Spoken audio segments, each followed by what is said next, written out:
Hey, how's everybody doing? Hopefully everyone is doing well tonight. If you guys don't know me or you've logged on to this stream by mistake, welcome. This is I hate when that happens.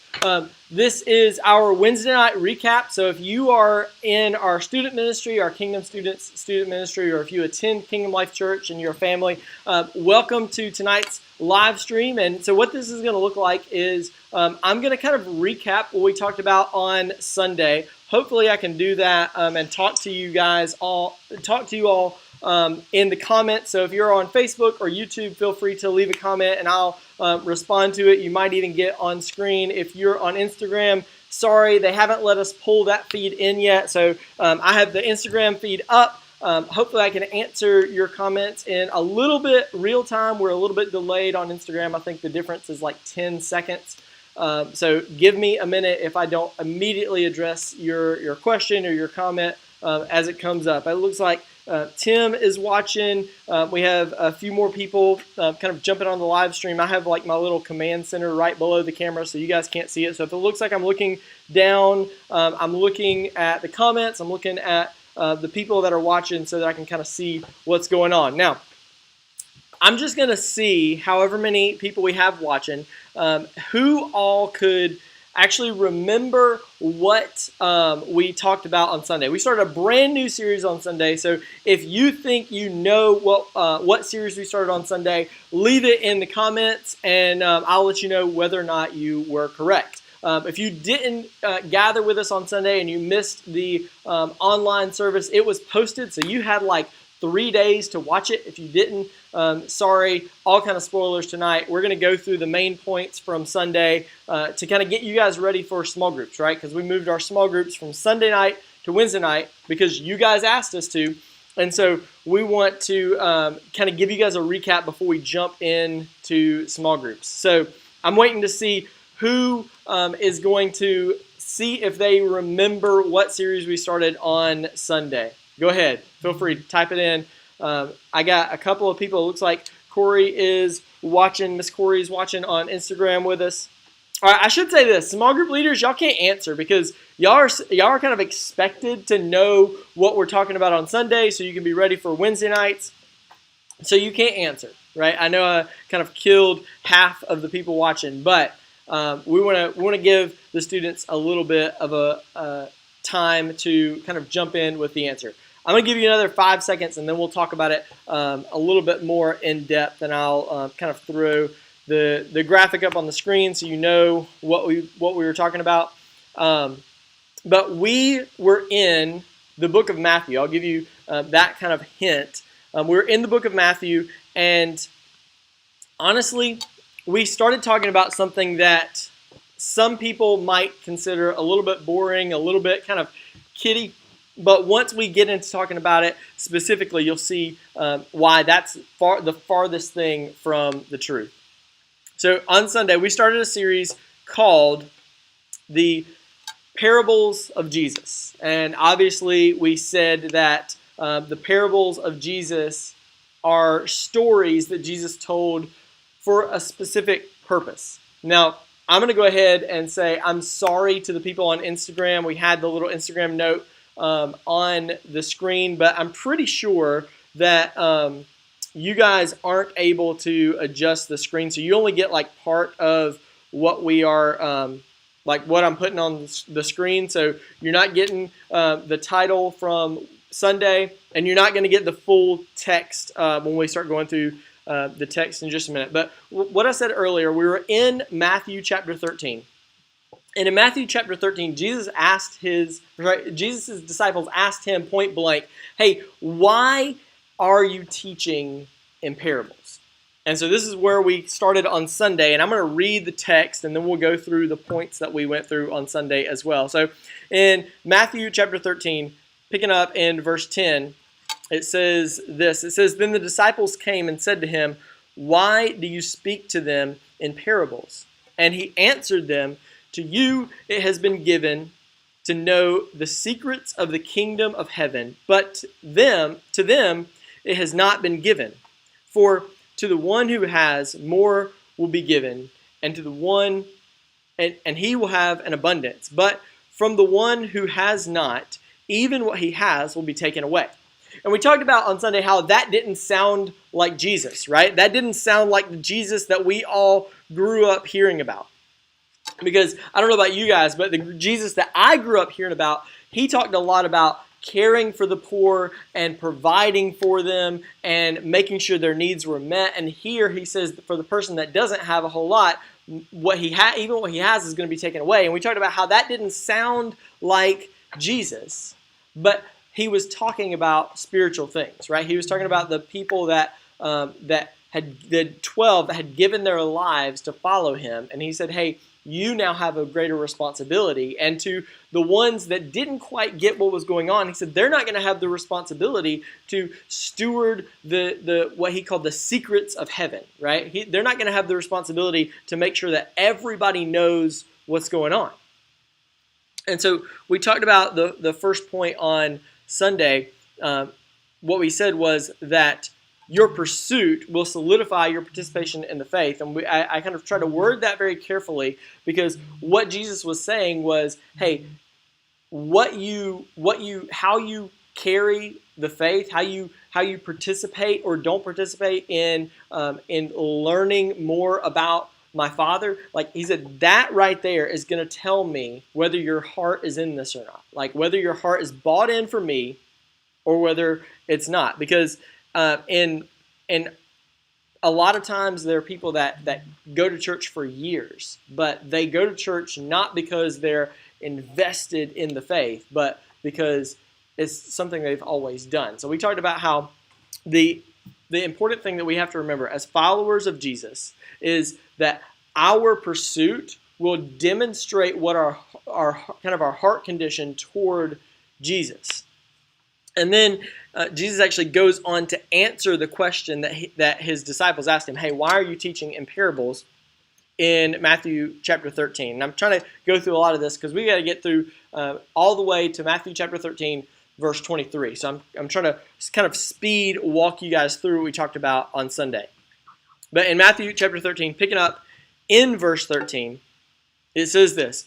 It says, this is why I speak to them in parables. This is Jesus speaking to his disciples. He's actually answering the question that they initially asked, right? His first response was not an actual answer. Now he's actually giving them an answer. He says, this is why I speak to them in parables, because seeing they do not see, and hearing they do not hear, nor do they understand. Indeed, in their case, the prophecy of Isaiah is fulfilled that says, you will indeed hear but never understand, and you will indeed see but never perceive. And then it continues in verse 15. For this people's heart has grown dull, and with their ears they can barely hear, and their eyes they have closed, lest they should see with their eyes and hear with their ears and understand with their heart and turn, I would heal them.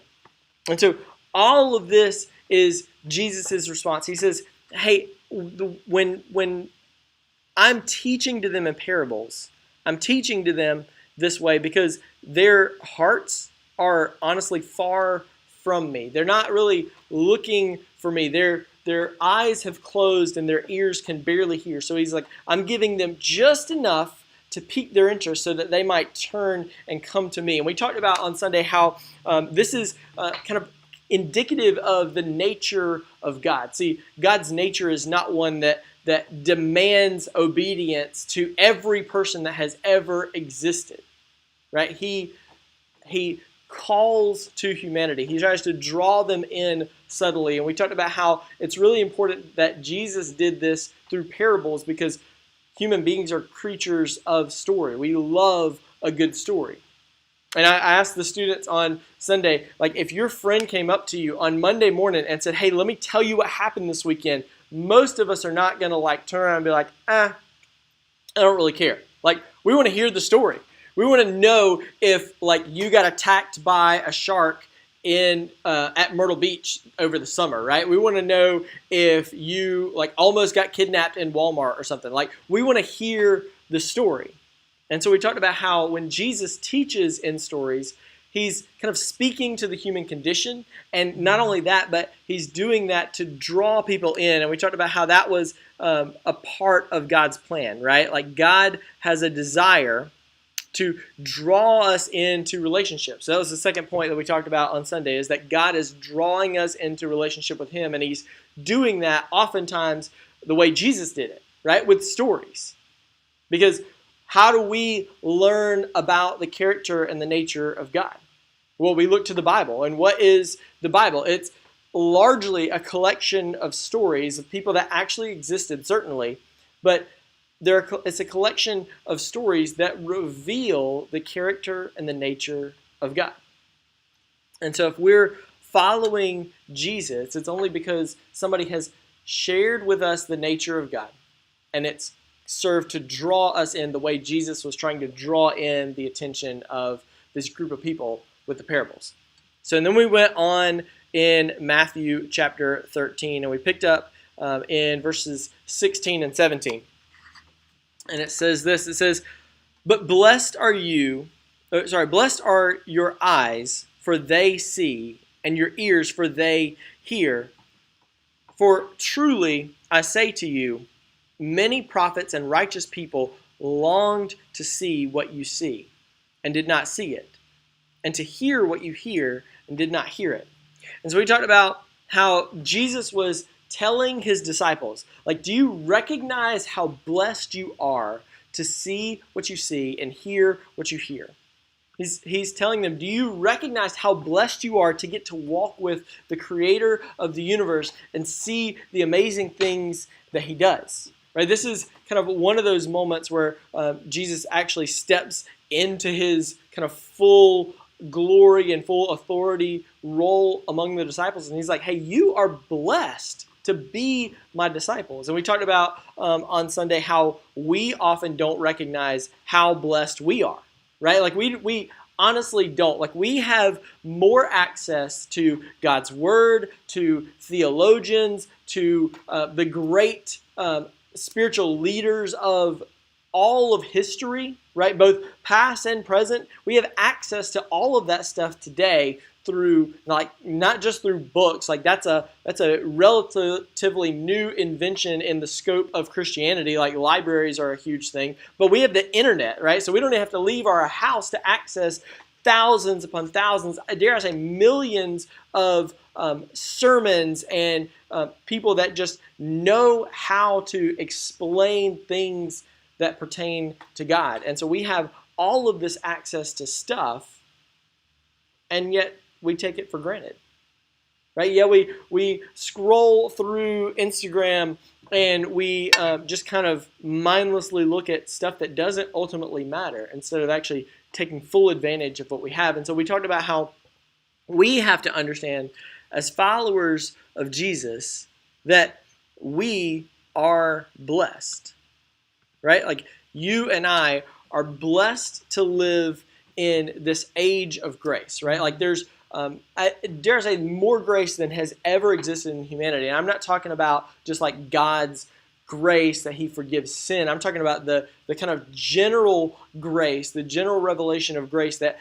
is afforded to every human being on the planet, whether you believe in Jesus or not, right? Like there's great things that God has granted us that everyone has access to. And I think the internet, for bad or like for better or worse, is a part of that. It is a part of the general revelation, that a part of the grace that God has given humanity, so that His word and His message can go forward, right? And I say all of that as I'm kind of speaking on the internet, but here's why I really say that, right? Like, because we are incredibly blessed. And I just want to kind of press into that again and just ask the question, do you recognize how blessed you are?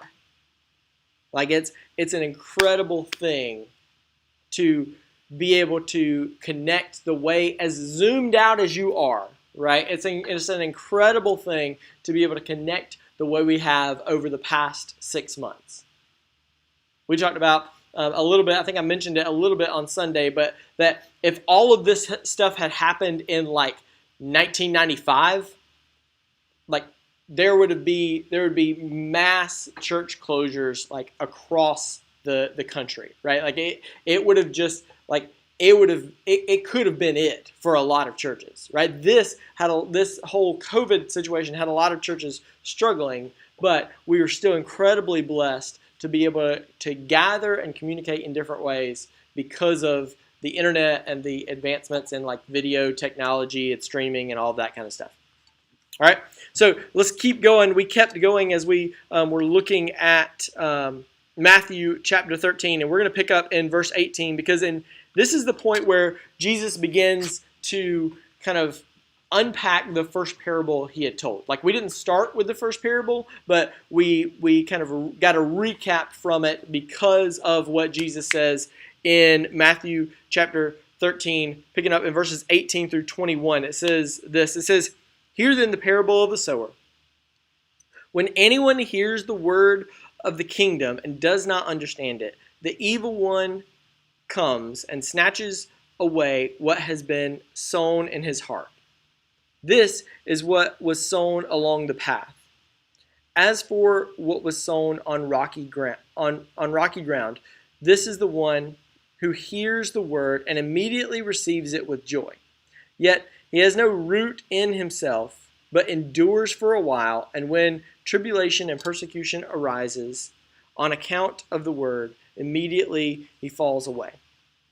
And so we read that, and we talked about how Jesus is unpacking this parable, and he kind of divided people into two camps, right? He said there's this camp of people that like either completely don't understand anything that the Bible says, and they just discount it as soon as they hear it. And then there's the other camp that kind of gets it a little bit, but they kind of perceive it more as about them. And so when anything goes wrong in their life, immediately they kind of scratch their head and be like, why would God let this happen? And they fall away from the faith. And so it kind of led us to this point, right? It led us to talk about how we are to not pursue our faith half-heartedly, right? We don't pursue Jesus halfway, because what that does is it causes us to have like all of the strife, all of the turmoil, all of like the frustrations of like trying to avoid temptation without any of the benefit, right? Because when we pursue Jesus halfway, we never make it, right? Like if you walked halfway to the store, you got a lot of stuff. Like you get a lot of distance under your feet, but you don't ultimately make it anywhere good, right? Like you're just kind of in the middle of nowhere. And the same thing is true when we talk about pursuing Jesus. If we pursue Jesus halfway, we actually never get to experience real, like, amazing connection with the creator of the universe. So we talked about how we are called to not pursue Jesus halfway. And then the other thing that we said was Jesus talked about the other group of people. And this is where we finished in Matthew chapter 13, verses 22 through 23. He said this, "As for what was sown among the thorns, this is the one who hears the word, but the cares of the world and the deceitfulness of riches choke the word, and it proves unfruitful. As for what was sown on good soil, this is the one who hears the word and understands it. He indeed bears fruit and yields in one case 100-fold, in another 60, and in another 30. And so we talked about how Jesus talked about the second group of people, right? Not that they're pursuing Jesus half-heartedly, like they're bought in, like they recognize that the ultimate purpose for disciples is for like the glory of God, right? To share the gospel and for God to receive all of the glory.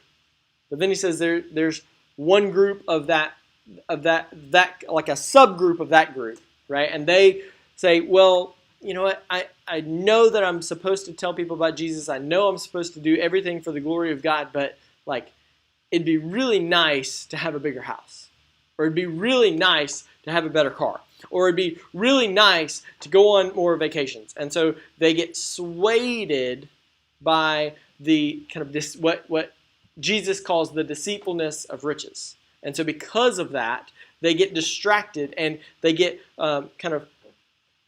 their focus gets off of Jesus and on to stuff. And because their focus is on stuff and not Jesus, they don't bear fruit.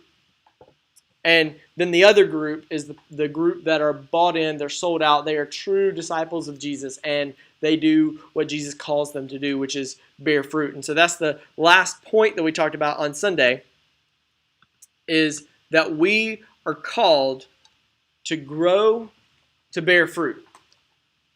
Right, and we talked a little bit about what that means, right? What it means to grow to bear fruit in kind of a biblical sense of disciple is that you make more disciples, right? You tell people about Jesus, you walk them through what it means to love and serve Jesus. You are connected with them because you're a brother or sister in Christ with them, so that you actually care about the things that they're going through, right? Like they're not a project for you, but they are a part of the ministry that God has given you to share the gospel with the people that He's kind of placed in your life. And so we're called to do that as followers of Jesus.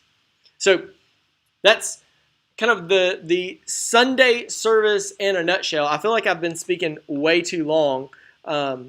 This is probably 10 to 15 minutes shorter than Sunday's sermon, but there was a lot to get through. So I went really fast. Hopefully it was encouraging to you. It kind of jogged your memory of what we talked about on Sunday, and you're ready to jump in to small groups. Now, if you didn't hang out with us on Sunday, or you didn't hang out with us last week, and you're like, I don't know how to get into small groups, I'm going to go ahead and put that up for you on the screen, and I'll probably have to shrink it down for my my Instagram people. But here's the deal. So this is our Zoom ID, and I'll shrink it down so that it fits on the screen for Instagram.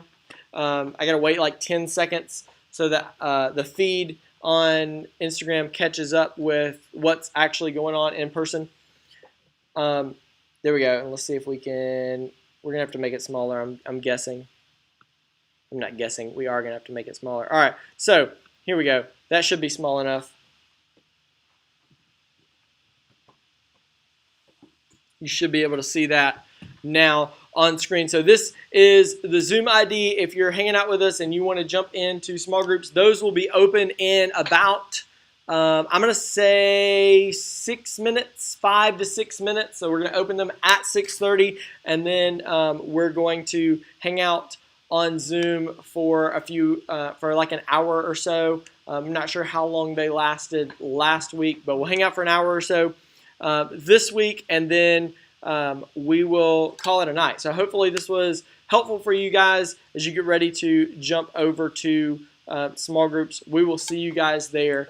Use that link if you don't already have it, and if you need it, it's going away, so write it down real quick or text somebody. Most of you guys have my cell number, so if you need it, text me and I'll send it to you as well. But thanks for hanging out with us, guys. We will see you in just a minute on Zoom. Have a good night.